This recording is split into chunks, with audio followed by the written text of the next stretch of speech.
I knew something was off the moment she started answering her phone in the hallway instead of beside me on the couch like she used to. It wasn't about privacy or space I gave her both, it was about presence, the kind where you feel your person drifting a few inches farther away every day even though they still sit beside you. And God, I remember how we used to laugh about nothing, lit at night with takeout containers between us, and her feet tangled under mine, her hair falling over her eyes as she smiled, like the world couldn't reach us inside our tiny apartment. But then came his silences, long and sharp like knives between conversations, silences filled with hidden meanings and unsaid names, and I knew deep down, before she ever said a word, that the ghost between us wasn't just a shadow of our problems, it was someone else, someone from before me. And I tried, I really did. I took her to that little beach town she loved, the one with the bookstore and the clumsy seagulls. I cooked her favorite meals even though I always messed up the spices.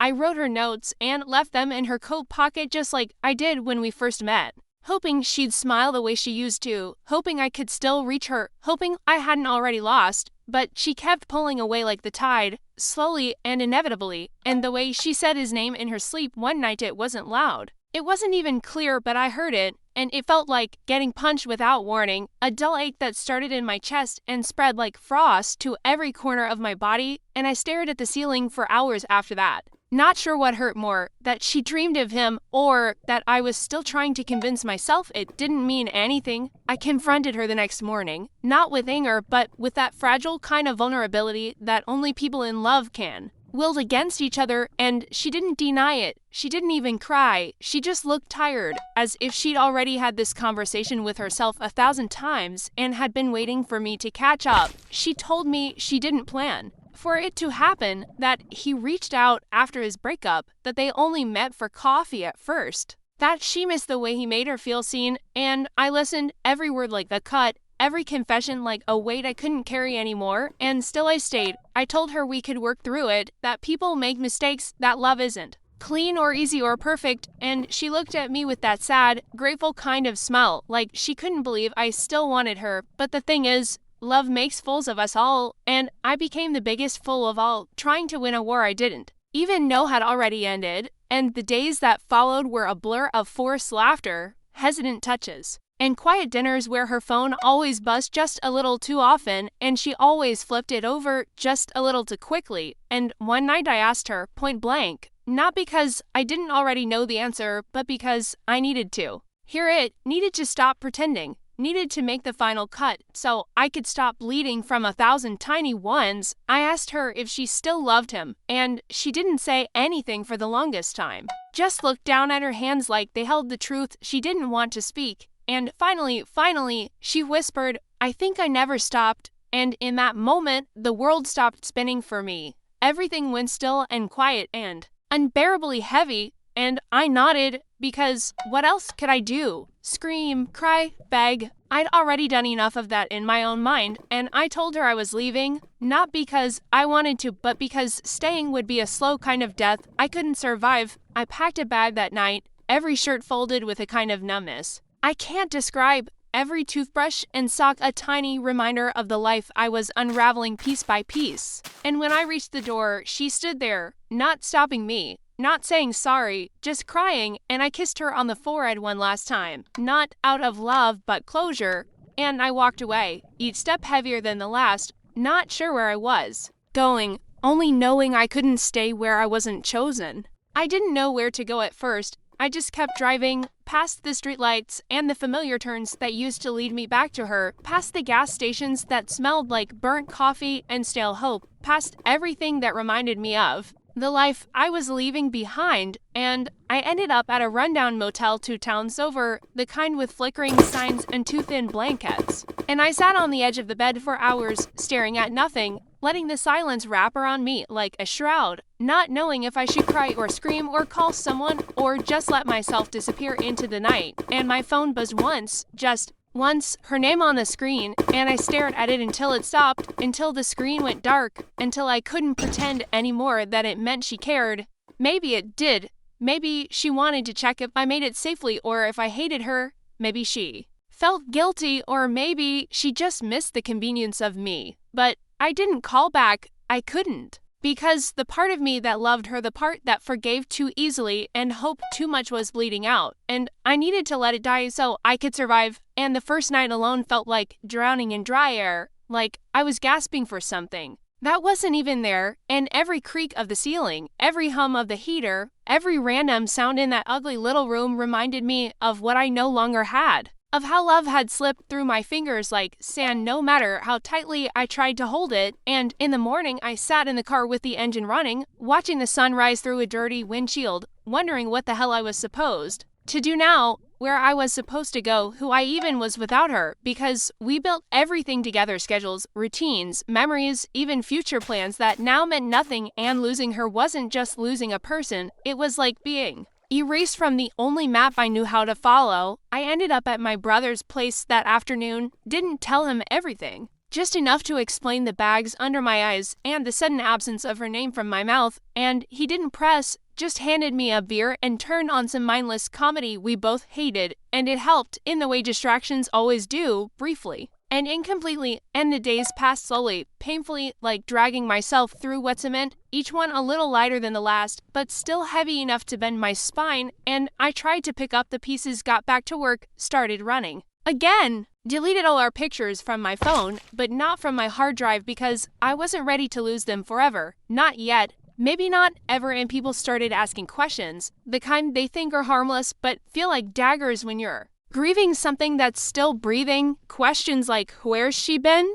Or are you guys still together? And I just smile and say things changed because saying the truth that she chose someone else, that I wasn't enough, that I gave everything and still lost felt too raw to voice, like giving. It breath would make it real all over again, and I tried dating again, too soon probably. Matched with someone who laughed at my jokes and had eyes that didn't haunt me, and I wanted to feel something, anything, but every conversation felt like I was wearing a costume stitched out of my own hurt, and she could tell. She said I was nice but distant, like my heart was somewhere else, and I wanted to tell her she was right, that it was buried in a place I was trying to forget but couldn't stop dreaming about. And I went home that night and stared at the ceiling again, just like I did that first night she said his name. And I realized something: love doesn't just end when someone walks away. It ends slowly, through repetition and resistance, through mornings where you no longer reach for your phone to see if they texted, through nights when the silence no longer makes you cry but just feels normal. And one evening, weeks later, she called again, and I picked up,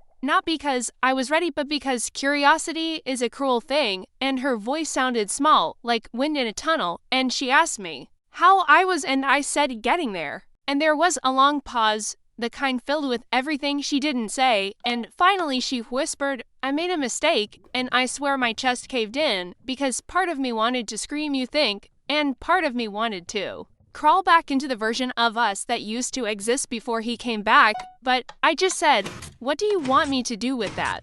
And she didn't answer right away, just sighed, like she already knew it was too late, and maybe she did. Maybe that call wasn't about fixing anything, but about easing her guilt, and I deserve more than that, more than being a place she visited when the other one burned down, more than being the safe option she ran from. And I told her I hoped she was okay. I told her I forgave her, not because I wanted her back, but because I needed to untie myself from the weight of hating her. And after I hung up, I cried, not because I missed her, but because I finally let her go, truly, deeply, completely. And that night, I slept through the whole night for the first time in months. No dreams, no ghosts, just silence, and this time, it didn't hurt. It's strange how the heart can keep beating after it's been broken so cleanly, like it doesn't care that the person it was tuned to is gone, like it hasn't noticed the shift in rhythm. And some mornings I'd wake up and for half a second, reach across the bed expecting her warmth, her breathing, her messy hair on the pillow beside me. But my hand would land on nothing but cold fabric and empty space, and I'd have to remind myself all over again that she was no longer mine, not because she died, not because life tore us apart through something unpreventable, but because she chose to walk away. And that kind of pain has a bitter taste to it, the kind that lingers no matter how much sweetness you try to pour on top. And I started writing again, not for work or deadlines or clients, but for myself. For the aching thing in my chest that didn't know where else to go, and the pages filled with words I couldn't say out loud. memories I couldn't throw away, and it felt good in that ugly, cathartic way, like pulling thorns from your skin, one by one, and watching them bleed just enough to know you're still alive. And with time, I started to see things more clearly. Started to understand that love isn't always about effort or goodness or staying power. Sometimes it's about timing. Sometimes it's about what people carry into the relationship that has nothing to do with you. And I realized she never really healed from what came before me, that I was the band-aid on a wound still bleeding, that no matter how tightly I held on, I was never going to be enough because I wasn't him, because I didn't hurt her first, and some people confuse pain with passion, with depth, with meaning. And I couldn't compete with her nostalgia. I couldn't compete with the version of him she remembered, the one time had softened and romanticized. And that's the thing about exes, they live in the past, where flaws get blurry and mistakes feel smaller than they were, and I was stuck in the present, real and flawed and trying, and I started to forgive myself, started to believe that I didn't lose because I was unlovable, but because she didn't know how to love in a way that included me fully. And I think that's when the healing truly began, not when I left, not when she admitted her mistake, but when I stopped blaming myself for her choices. And in that space, I built something new, slow and clumsy at first, like learning to walk again after a long illness, but steady. And one afternoon, at a local bookstore, the kind with mismatched chairs and a cat that sleeps on the poetry shelf, I met someone, not because I was looking, not because I was trying to replace anyone, but because I was finally open to something new, and she smiled at me over a copy of a book I once read and hated, and we argued about it for 15 minutes before laughing like old friends, and there was no lightning bolt, no instant butterflies, just a quiet, warm click, like the sound of a door unlocking after a long time, and I liked that. I liked that it wasn't dramatic or complicated or painful, and we went for coffee, then dinner, and then more, and I never compared her to anyone. I didn't have to, because she was her own world. And I was finally ready to be in it without dragging my past behind me like a broken limb. And months passed, seasons changed, and one night one found myself holding her hand in the dark, and I didn't feel the old panic, the old urge to protect. My heart like a fragile glass. I felt calm, grounded, safe, and that's when I truly knew that I had made it to the other side. Not without scars, not without pain, but stronger, wiser, and ready. And one rainy Thursday, when I was clearing out old boxes at my brother's place, I found the last note she wrote me tucked into the inside cover of a book I almost gave away. And for a moment I considered reading it, reopening that final wound just for the hell of it. But I didn't. I folded it, walked outside, and let the rain take it from my hand, let it melt into nothing, and I smiled not because I no longer cared, but because I had finally learned that I didn't need answers to move on. I didn't need closure in the way I thought I did. Because healing wasn't a single moment, it was 1,000 small choices, and every day I chose myself was a day I got closer to peace. And maybe, just maybe, that's the kind of love story that matters most, not the one where you win someone over, but the one where you stop losing yourself.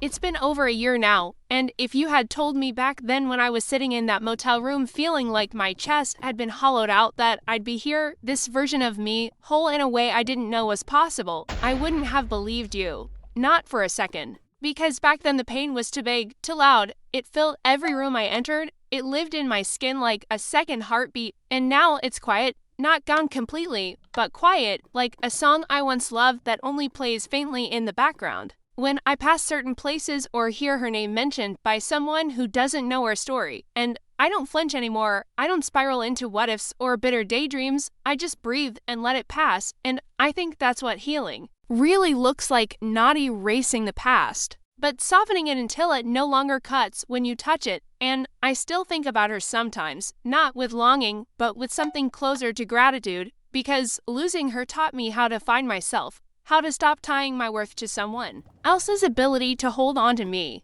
And I know now that love isn't about grand gestures or fighting to be chosen. It's about being met where you stand with open arms and no lingering doubts. And I've found that in small and steady ways, with someone who doesn't make me question my place in her life, someone who never compares me to a memory, someone who shows up fully, consistently, quietly, and it's in that consistency that I've found the kind of love that doesn't need fixing or proving, and there's a peace in that, a peace I didn't think I'd ever get to feel again. And sometimes I catch myself looking at her, the woman I'm with now, and feeling overwhelmed not by fear or uncertainty, but by the sheer miracle of it all, that after being broken so completely, I could still be rebuilt into someone capable of loving and being loved with this much ease, this much honesty, and I'm not afraid anymore, not of being left, not of being second best, not of losing something I never truly had, because now I know that love isn't supposed to feel like holding your breath. It's supposed to feel like exhaling, and I exhale around her every single day. And it's in the little things, the way she holds my hand when I'm quiet, the way she reads my silence without needing an explanation, the way she never asks me to shrink to fit her world, that I've learned what it means to be chosen without conditions, without competition, without begging, and that's all I ever wanted, really.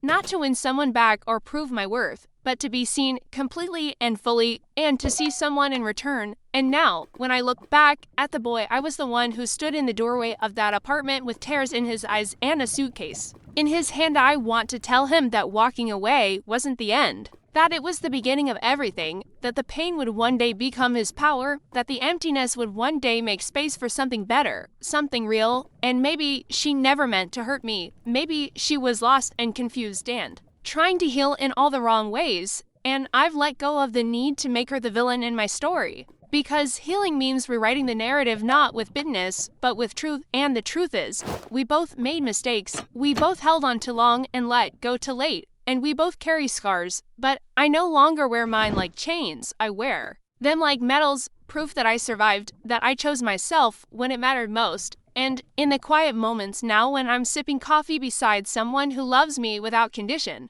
when I'm writing late at night without the weight of sadness pressing on my chest, when I catch my reflection and actually, like the person looking back, I feel proud, not just of how far I've come, but of how deeply I've allowed myself to grow. And maybe that's the real ending here. Not a reunion or a revenge or a romantic twist, but a quiet, powerful peace, the kind that comes when you stop chasing the love that left and start building the life that stayed.